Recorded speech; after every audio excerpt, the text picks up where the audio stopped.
I'm here with Stephenie Meyer on EW.com. How's it been being at your first Comic-Con? It's been really crazy. A lot of fun, but I wish I had more time to go down and see some of the other things, but the panel today was just amazing. Yeah, the panel today was like the second coming of the Beatles. It was the loudest thing I've ever heard. So how did that compare to all the book signings that you've done? You know, it had a similar energy. It did. And the sound of 2,000 girls screaming is similar to that of 6,000 girls screaming. But all of the Rob questions were new. That was fun for me to sit back and let someone else have their turn. What I was expecting was to see a lot of fanboys there, and I think they actually were in the audience. I just think the girls all overpowered them. We couldn't see anything. It was just flashing bulbs the whole time. So it would have been really cool to see who was in the audience. Right. The second trailer that came out has been much more action-oriented. Well, I think that there is that attempt to get in a different crowd than what we already have with Twilight. Let other people see, hey, this isn't just for the 15-year-old girls. This is something that everyone's going to have fun with. Right. What has been your take so far on what footage you've seen from the movie? So far I've been really pleased. They just caught the essence of it, which was the important part. And Edward and Bella have that same feeling between them as they do in the book, and that's what really, I think, is going to make it. Yeah. That's amazing that they're actually able to catch that, because what's so compelling about Twilight is just that first love and how intense it is. Right. I mean, they could have done it word for word from the book and spent, I don't know, how long would that be, 8 hours on the movie? And if they didn't have that feeling, it would have been no good. Right. Can you tell us a little bit about the whole process being through the Hollywood machine? Because it's kind of been a long one for you.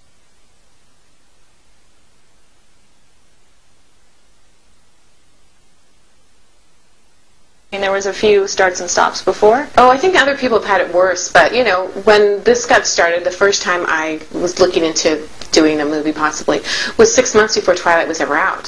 So I had no idea what the reception was going to be. I didn't know there would be these fans who had to have it the right way. And then with the first time around, we got a really scary script, and I kind of learned my lesson, like, okay, you know, just because they have this source material, it doesn't mean they're going to not throw in night vision goggles and jet skis and FBI agents. And so then when the option came up and we had a chance to withdraw and not have it be made into a film, it was a temptation, because I knew it could go really wrong. But Summit came in and they said, look, we're going to do this your way. And I said, how are we going to guarantee that? And they let me give them a list of points that they could not violate. And they were so great about it. I was amazed that they were willing. And I could tell that that meant they wanted to do it the right way. Right.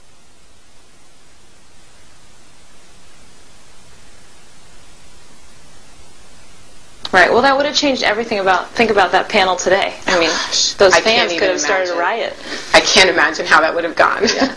Breaking Dawn, and everyone's eagerly awaiting its debut. Me as much as anyone else, I Really? think. Yeah. I'm not a natural secret keeper. And so I've had to learn that in the past couple of years, and it's hard. Yeah. Is there anything you can tell us about the book? I'm just really happy myself with the story. This is the story the way it should be. I'm thrilled with the ending. I'm thrilled with how it all comes together. And, you know, I'm happy with it. And so no matter what the reception is, I'm always going to feel good about that. Of your 4 books, do you have a favorite? Well, you know, it's hard because each of them means something different to me. You know, Twilight was, of course, just such a raw emotion. I didn't think about anything or anyone reading it. And so to be able to write like that without anyone looking over your shoulder is an amazing gift. It was a wonderful experience. But then, you know, Eclipse, for me, all the elements were in place, and I had a chance to just work with the characters so deeply that I love that. And then, you know, Breaking Dawn definitely was such an experience. It's kind of a roller coaster for me to write that and know that it was the last time I was going to tell the story from Bella's perspective. Wow. And, you know, it was emotional. Now, you say Bella's perspective. You also have Edward's perspective there, hidden amongst your papers, right? So what's the status with that? What's going to happen? Not much has happened with it in the last little while. Breaking Dawn has really been the priority, but I have, I think, 12 chapters of it done. Oh, really? And so that'll be the next thing once Breaking Dawn is done and I'm all toured out, I'll be able to sit back down with Edward and work on that again. So you're ready right after Breaking Dawn to get right back into the... Oh, it might take me a week or 2 to sleep that off. That's all? No, I've been away from the writing for a while. I'm really itching to get back to that. A lot of questions that the fans have is, will you take Edward's perspective beyond the first book? That one I'm pretty sure no. Because the point for me of writing from Edward's perspective was so people would know him the way they know Bella. And I think a lot of people don't completely understand who Edward is at this point because we're getting it all from Bella's perspective. Right. But after Twilight is done from his perspective, they'll know him. And New Moon would just be horrible. It'd be so painful to write that from his perspective. I don't want to live there for however long it takes me to write it, 9 months, a year. That would be a really depressing place to be. So I think one book will do that. Were there any other points in this whole saga that were depressing for you to write? There are moments, I cry at the weirdest times. Really? When I was writing Eclipse, I wasn't expecting to get sad, but when Bella kisses Jacob,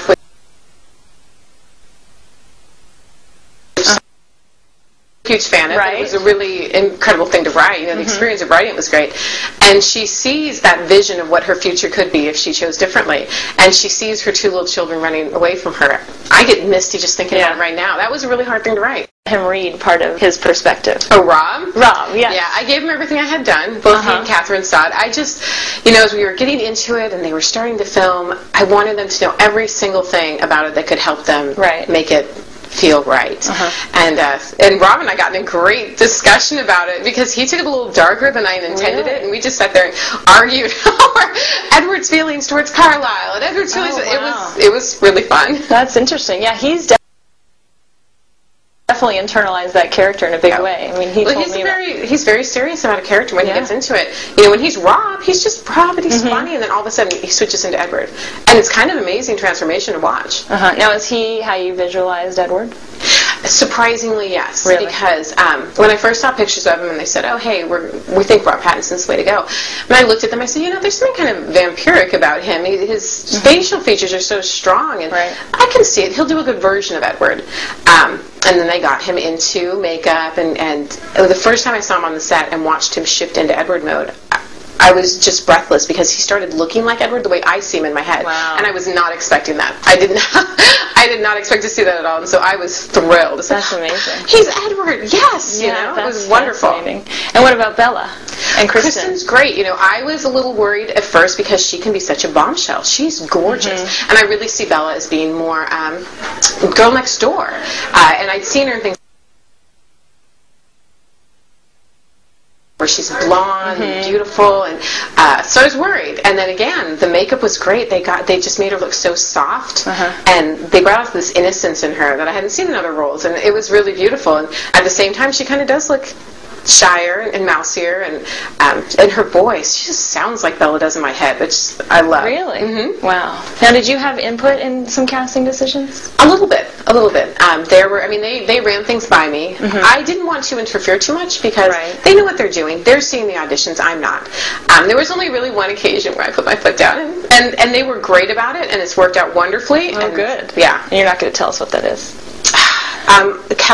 Kellen is I got him into that because I really wanted Emmett. It's a small role, but it's such a visual thing, and I just wanted to see someone who looked like Emmett, and he's wonderful. Team Jacob versus Team Edward phenomenon. Well, I'm Team Switzerland. So, yeah, that's not fair. It's fabulous that people care that much. I mean, first of all, it's just great.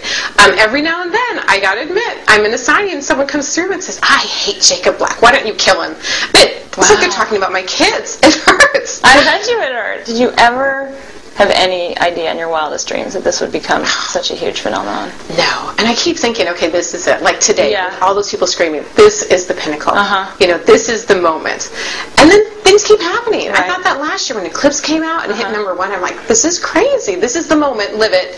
And then it keeps going. And how has your whole family reacted to all of this? My kids are they sort of get it, like my oldest does. But how old's your oldest? He's 11, and so at school, I think he sometimes, hey, my mom to sign your book if you want to help me out with this. So he's funny, but the little ones, my middle one is kind of my dreamy kid, and he's a little oblivious, and I'm not even sure what it was. Something happened, and he realized, like, oh my gosh, I'm famous, and it's so cute. I'm famous now.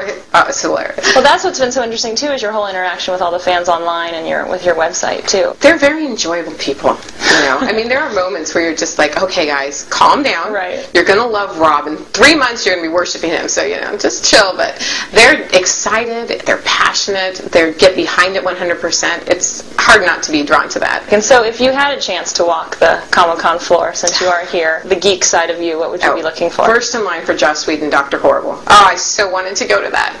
And have you watched it? Oh, yeah. Yeah? Yeah, I'm waiting for the next episode. So excited. And then I'd go down and see Orson Scott Card's new graphic version of Ender's Game, which is one of my all-time favorite books. So those would be my number one and number two.